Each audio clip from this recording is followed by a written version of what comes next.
This is, of course, our fun fiction. Top 100 bloodline, only the top. Biden's.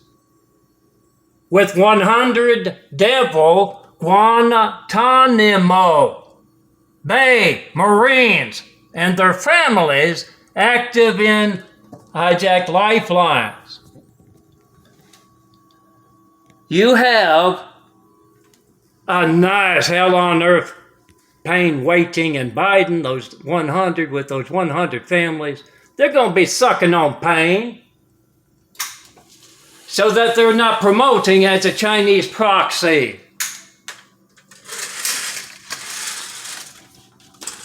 So they're not promoting pain worldwide of the innocent and naive. Welcome to hell, bitches. You get them screaming their heads off. You tell them they just threw themselves into a well-earned hell. Micro machinery bitches. Mega pain Chinese administrations.